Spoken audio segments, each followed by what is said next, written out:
All right, you want to know what's going on in the Huntsville housing market? Well, I'm here to tell you about it. Have mortgage interest rates really cooled the market that much? Absolutely. If that's all you're looking for, go ahead and turn the video off now. But if you want a more detailed approach, get to know what's going on in the market, what changes we're seeing, what we're likely to see in the future, and how you can take advantage of it, keep watching. Hi, I'm Cameron Walker with Amanda Howard, Sotheby's International Realty here in Huntsville. My channel is designed to keep you informed about all things going on in Huntsville so you can make an informed decision when it's your time to move.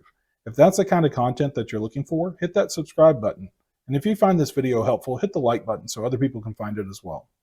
Every day I help people move to Huntsville area. I'd love to help you as well. So my contact information is always in the description below. Give me a call, text, or email. I'd love to help you find your new home. All right, let's get into what's going on here at Huntsville. We have seen a dramatic shift in the price of homes and how quickly they're selling because of the change in mortgage interest rates. As you can imagine, interest rates have more than doubled since last year, and that's had a big impact on what we're seeing going on in the market. We've definitely seen a slowdown, but if you're looking at the numbers online or anything like that, they can be a little misleading, and here's why. There's really a tale of two stories. There's existing home inventory and there's new construction. And how that skews the data is new construction tends to lag anywhere from 1 to 12 months because that's the build cycle of new homes. So you're actually seeing the average sales price of new construction increase over the last 30 days. Those are people that might have bought 6, 8 months ago when rates were significantly lower and homes were priced according to those rates. So when we exclude that, we are seeing prices moderate a little bit. Not a huge decline like maybe you're seeing some on the media or maybe in some other markets. And that's because so many people continue to move to Huntsville. When people move to Huntsville, typically they're selling a home in another market that's significantly higher priced. So what I've seen is a lot of people that are moving to Huntsville are either all cash buyers or making a significant cash down payment. Thus, the rates aren't impacting those purchase prices as much because those buyers aren't penalized as much by the rates. Now, I do see a fair amount of buyers coming here with lower down payments as well. Where I tend to see them go is towards new construction because new construction is offering so many incentives right now. Because remember, while we're seeing their prices go up on their closed sales, those are from 6 to 8 months ago.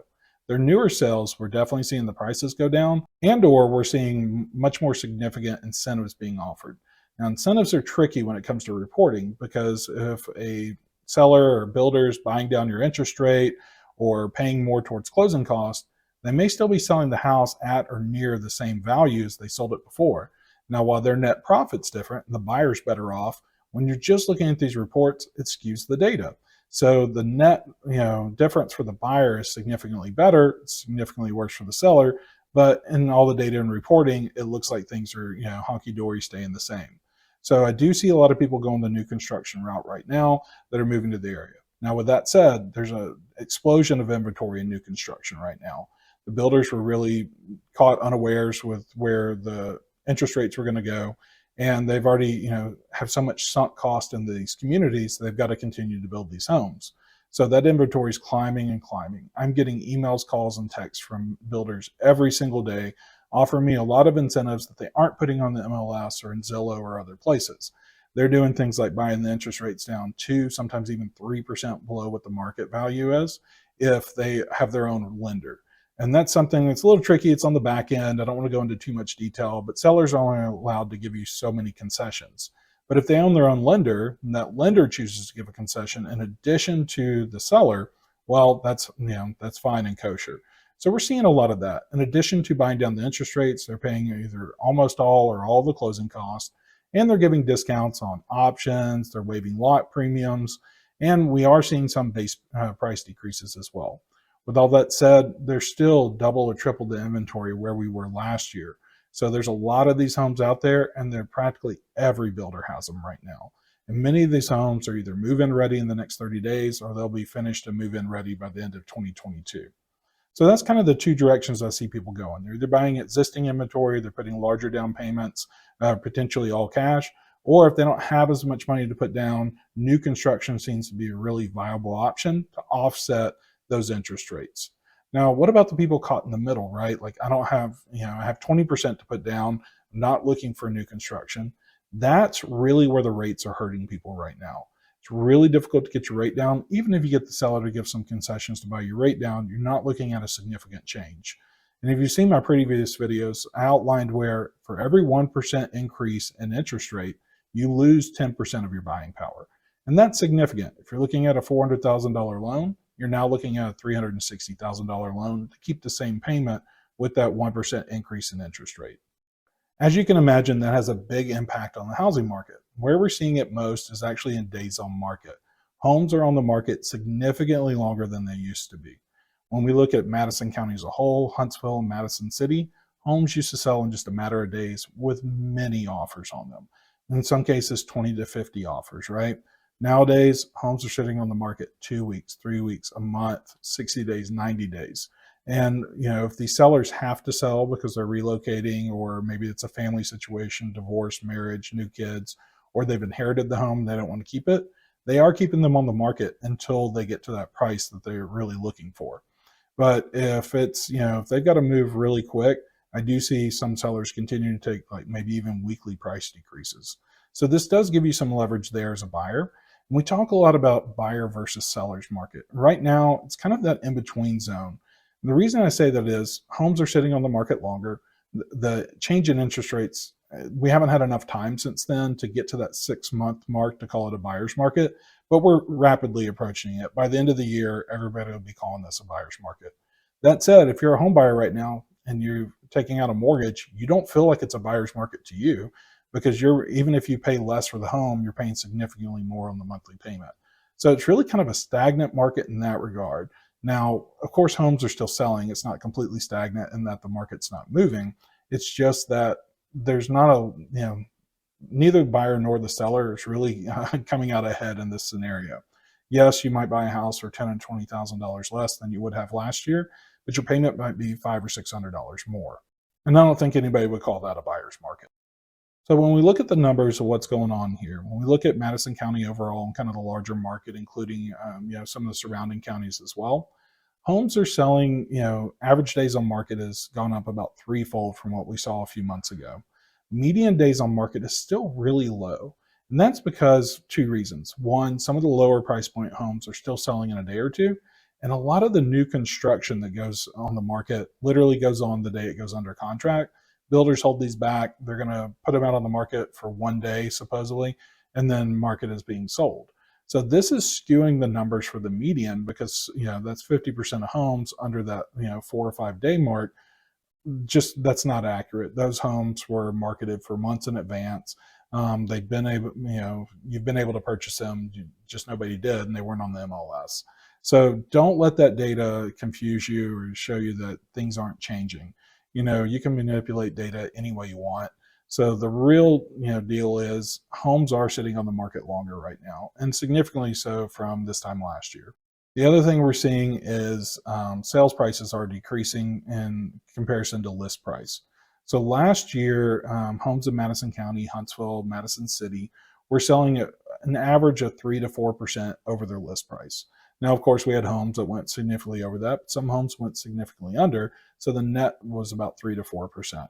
Right now, they've really flatlined. They're selling it about flat at asking price, but even this is a little misleading. I pulled the 84 homes that are currently under contract pending closing in Madison. 34 of those homes took price decreases, but when the numbers are reported, if they sold at that lower price that they decreased it to, then it's going to show as selling at asking price. So it doesn't go back to the original asking or list price. It goes to what it was listed at the day it went under contract. So once again, a place where the data can really be misleading. So what all does this mean for you as a home buyer? Well, it means a few different things. You're going to have a lot more selection available to you. There's many more homes on the market right now. We're looking at about 2 months supply for existing home inventory, and we're looking at really about 4 months for new construction. So when you combine them together, we're looking at about 2.8 months of supply of homes. That means that given current buyer demand, it would take 2.8 months to exhaust the supply of homes if no more homes came on the market. Now, we know new buyers and sellers were entering the market, so these numbers are going to shift, but that's up significantly from this time last year and even earlier this year. I do these videos about every 3 months, and that's almost double what we saw 3 months ago.